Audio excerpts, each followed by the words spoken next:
समझा? तो जब आप आगे बढ़ेंगे ना, ये कॉस्ट है, समझिएगा इस चीज को। पहले ये कम था, क्योंकि पहले लोगों के पास में हाथ मोबाइल कुछ नहीं था, मतलब काना खुशी में रह जाता था। लेकिन अब ये बहुत बड़े पैमाने पे हो गया, तो इस सब चीज़ों से बचिएगा। और ये आएगा आपके साथ में लाइफ में चीज़। जैसे हम आपको छोटा सा मतलब व्यवहारिक चीज पे बताते हैं, जब बहुत आगे आएंगे ना तो कुछ कहेंगे अरे इसका प्रोडक्ट खराब है, इसका ये चीज, मतलब कुछ ना कुछ बोलेंगे। उसको बस ऐसे समझिएगा कि जब आप बढ़ते हैं तो आपके चेहरे पे कभी कभी कुछ दाने निकल जाते हैं, उसको छेड़ा नहीं जाता है। 10 दिन 15 दिन बाद वो खत्म हो जाता है, फिर दिखता तो है तो आपका चेहरा ही दिखता है। और ज़्यादा खखोरेंगे ना तो उधर बर्बाद कर देगा आपको। निकला है छोड़ दीजिएगा उसको। एक समय आएगा जब आप ही जाने जाएंगे। यहाँ लोग किस चीज़ में नहीं उंगलियाँ उठा देते हैं, भगवान को उंगलियाँ उठा दिए लोग। अग्नि परीक्षा भगवान को देना पड़ा, हम लोग की क्या औकात है यहाँ पर। इसलिए इस चक्कर में नहीं पड़िएगा, जो है वो एकदम परफेक्ट है। चाहे जैसे भी गलतियां सबसे होगी, जो गलती करिएगा उसको एक्सेप्ट कर लीजिएगा। हाँ हमारे पास ऐसे गलती हो गई, नेक्स्ट टाइम से हम सुधारेंगे, बट कोशिश कीजिएगा गलतियां ना हो। लेकिन सबके जवाब देने की कोशिश मत कीजिएगा। आप इंसान है, कोई डिटर्जेंट नहीं है कि सफाई करते चलते हैं। और काबिल इतना बनिए ना कि लोग आपको रोकने के लिए ना साजिश करना पड़े, कोशिश नहीं, उस लेवल पे जाइए आपको ताकि कैसे आगे निकलते हैं। हम लोग भी फेस किए हैं, आप लोग भी फेस करना हो गया। शुरुआत में सबको कॉस्ट चुकानी पड़ती है। और ना लोग कहते हैं कि सबके अंदर कोई यूनिक क्वालिटी होती है, इसको पहचानने का एक तरीका होता है। जब आप मुसीबत में फंसेंगे ना तो वही काम कीजिएगा जो आपको सबसे अच्छा आता है, सबसे अच्छा आता है। आप मुसीबत में फंसे, हम लोग जब इंटर पास किए थे तो हम लोग के सामने भी फाइनल क्राइसिस आया था। सबसे पहले वेल्डिंग मारना चालू किया था, बिना किसी काम का, किसी दुकान पर बैठ के वेल्डिंग मारते रहो। अरे सही भी मारते थे तो 4 को चीज सुना देता था, ऐसे नहीं ऐसे होता है, क्या बात करते हैं, बढ़िया मान देते हैं, और वही सुन लेता था आदमी आते। फिर धीरे धीरे किसी को पढ़ाना धीरे धीरे चालू किया। कुछ दोस्तों ने कहा कि भाई तुम पढ़ाओ, ठीक पढ़ाता है, तो आदमी उधर चला गया। तो आपको भी पता है कि आप किस चीज़ में अच्छे हैं, तो धीरे धीरे अपने आप के अंदर वो पहचानिए, उसको सुधारने की कोशिश कीजिए। और इधर उधर ज़्यादा ध्यान नहीं दीजिए। मुसीबत आए तो अपने आप को एक बार थपथपाइएगा कि हाँ आप उस इलीट क्लास में हैं जिसके सामने मुसीबत आई है। और एक समय आएगा कि जब आप इस मुसीबत को पार कर जाएंगे, और एक समय आएगा कि जब यहाँ आके आप अभी अपनी संघर्ष की कहानी बताएंगे कि हम भी ऐसा थे। और हम आप सबसे यही उम्मीद करते हैं कि भगवान से हाथ जोड़ के यही दुआ मांगते हैं कि जितने लोग हैं देश के, सबको एक दिन अपनी कहानी सुनानी पड़े, क्योंकि यह देश वीरों की धरती है, वीरांगनाओं की धरती है। यहाँ पर हर बच्चा यहाँ का फौलाद है अपने आप में। यहाँ पर तो ये वक्त है अब ऋण चुकाने का। अब इस सदी में हमें अपना नहीं, अब इस देश का भी एक ऋण चुकाना होगा कि शायद पिछले जन्म में बहुत सौभाग्य, बहुत अच्छा काम किए होंगे तो हिंदुस्तान में जन्म लिए, वरना अगर जन्म के समय थोड़ा बहुत बॉर्डर क्रॉस करते ना, उधरिया हो जाते ना।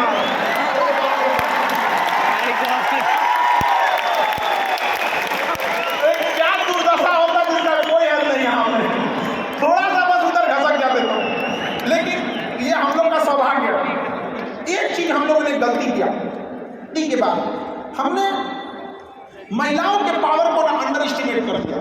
हम लोग 1947 से जो पुरुष समाज है ये सोच रहा है कि देश को आगे ले जाने के लिए, अभी तक सोचिए रहा है।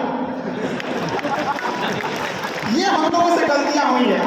और लड़कियों को हमने जो साथ छोड़ दिया महिलाओं का नाम, बस यकीन मानिए जिस दिन भारत देश की महिलाएं पुरुषों के साथ कदम से कदम मिला ली, 10 साल में देश की सूरत बदल जाएगी, दुनिया देखते रह जाएगी।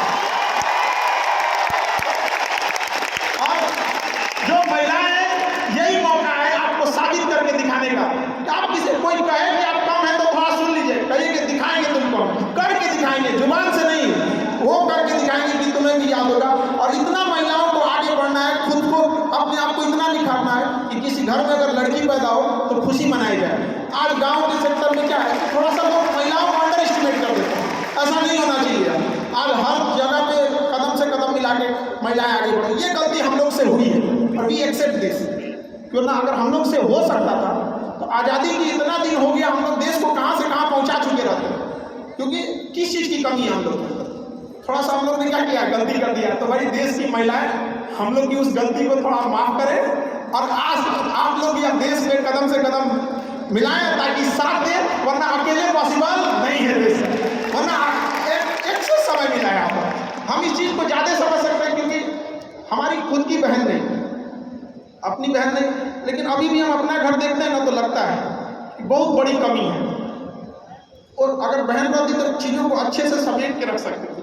अब तो इसलिए आप देखेंगे आपको इंडिया में सबसे ज़्यादा राखी बांधी जाती है पूरे हिंदुस्तान में सबसे ज़्यादा राखी बांधी जाती है। नहीं था तो हमारे यहाँ माजी जी थे ना, वो कहे कि भगवान के भरोसे मत बैठो, क्या पता भगवान तोरे भरोसे बैठा लो। तो बहन नहीं थी तो क्या दिक्कत है, दुनिया में सबसे ज़्यादा राखी बांधी गई। अब मतलब अभी सोचते हैं कि अगली बार, अभी इस बार 7,500 राखी बांधी गई, 7,500। हर साल रक्षाबंधन के बाद पहले ही, रक्षाबंधन से पहले हमको एक डॉक्टर अपॉइंट करके रखना पड़ता है कि सर मेरा ना ब्लड रुक जाएगा, इतना राखी बांधी जाती है, तो आप एकदम ना स्टैंड बाई पे रेडी रहिएगा वहाँ पे। इतना राखी बांधने के बाद एक आदमी आता है हमारा हाथ उठाने वाला, वो हाथ लेके चलता है।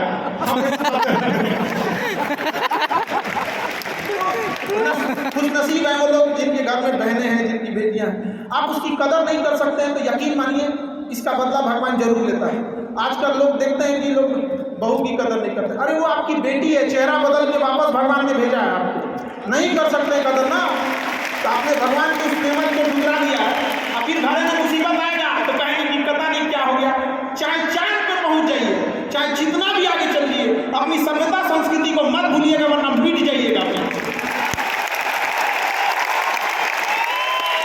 यूनान मिस्र रोमा सब लूट गए जहां से, लेकिन मगर है बाकी नामो निशा हमारा। कुछ बात है कि हस्ती मिटती नहीं हमारी, सदियों रहा है दुश्मन दौरे जहां हमारा। भारत को मिटाने की कोशिश मिटा कभी नहीं, इसलिए याद रखिएगा अपनी संस्कृति को नहीं भूलना है। और हमसे गौरवपूर्ण संस्कृति पूरे भारत, पूरे विश्व में किसकी है यहाँ पर, तो ये चीज़ों को थोड़ा सा आप लोग को ध्यान में रखना है और आपस में मिलजुल के एक देश वाली भावना लेकर चलना है कि हम सबको मिलकर देश को अपना उस पुराना जो गौरव मिला था उसको वापस लौटाना है। और आप लोग आगे बढ़ेंगे, युवाओं में है, अब जिधर युवा चलते हैं उधर ही सब कुछ चल देता है। यहाँ पर तलवारों के साए पर इतिहास हमारा बनता है, जिस ओर जवानी चलती है उस ओर जमाना चलता है।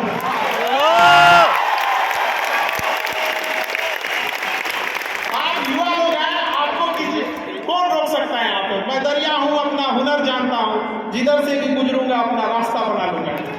युवाओं में यही भले जेब खाली हो, जेब में गांधी हो या ना हो, दिल में एक आंधी होनी चाहिए। जो बोले हैं, जो खाने हैं वो कर लेंगे यहाँ पर, और नहीं कर सकते हैं तो दुर्भाग्य इस भारत की धरती पर जन्म लिया हुआ एक व्यर्थ हो जाएगा। यहाँ तो एक कहानी लिखना है जो आगे जाके सबको सुनाना है, और हर उस घर में 2 किलो अलग से मिठाई जाएगी जिस घर से आवाज आएगी कि इससे नहीं हो सकता है, अलग से एकदम।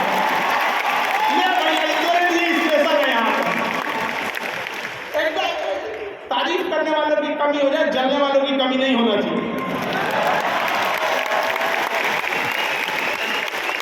एकदम मिसाल बनिए। आप सब लोग को हमारा, आप सब लोग को ढेर सारा शुभकामनाएं, दुआएं। आपके ठोकरें आएंगी, लगेगी ठोकरें, उसी को ठोकर लगती है ना जो चलता है, जो सुतल है बेड ठोकर, कौन सी का ठोकर लगने वाला है। और ठोकर नहीं लगेगी तो नहीं आगे बढ़ सकते हैं। कामचोरों से तो इंडिया परेशान है, जो कुछ नहीं करता वो भी संडे को आराम करता है।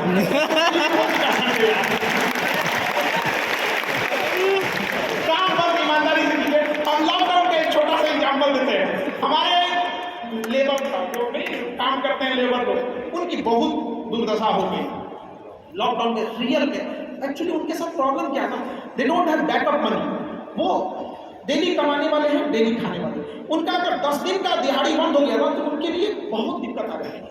और लॉकडाउन में बेचारों के साथ क्या हो गया, अब इतनी पॉपुलेशन है, गवर्नमेंट भी कितना आपको देख सकती है, लिमिटेशन है यहाँ पे, तो उसके साथ बहुत दिक्कत आ गई। हमसे बजाय, हम भी लॉकडाउन में खाली बैठे थे तो हमसे बोले कि देखिए एक तो काम नहीं मिलता है तो हम लोग को महीना में 20 दिन मिलेगा, 22 दिन मिलेगा, हम लोग के पास बैकअप नहीं होता है।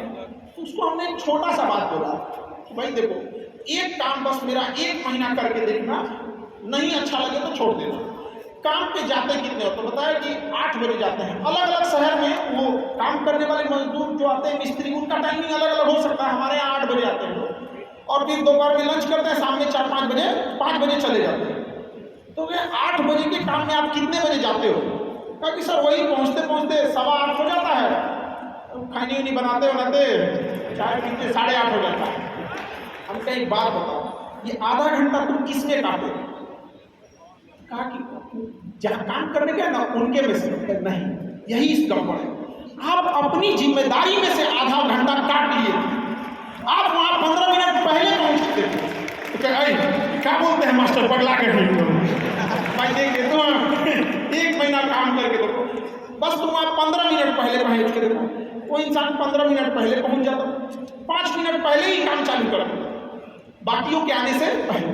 लंच में जाते थे तो जब सब चले जाते थे 1-8 मिनट लेट से लंच जाते थे, कुछ नहीं होने वाला है। 1-8 मिनट लंच खत्म होने से पहले ही चले आते थे, बाकी लंच खत्म हो गया 10 मिनट बाद आ रहा, वो लंच खत्म होने से 1-8 मिनट पहले ही चले आते थे।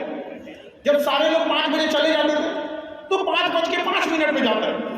तो हमसे कहें कि खान सर ये आप बता रहे हैं, नहीं बहुत पटांग बात बता रहे हैं आप, भैया 1 महीना काम कर लो, हाथ जोड़ लेते। आज के टाइम पे जब 1 महीना काम किया, 10 दिन के अंदर लोगों को हो गया यार कितना ईमानदारी से काम करता है। आज उसको फोन से लोग बोलते हैं कि भाई मिस्त्री खाली हो, फोन से बोलते हैं।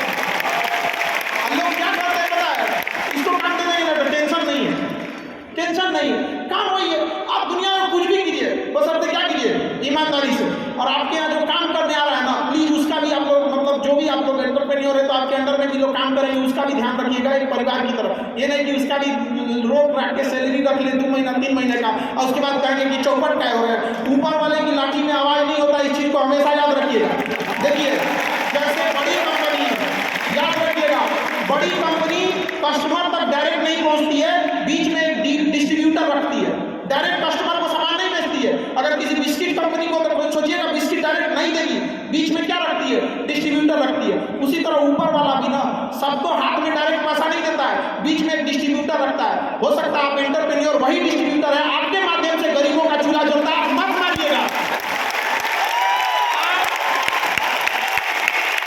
आप प्लीज उन गरीबों का हाथ मत मारिएगा, नहीं तो बड़ी कंपनी को दिख जाता है कि ये डिस्ट्रीब्यूटर ठीक नहीं है तो उस डिस्ट्रीब्यूटर को चेंज कर देता है।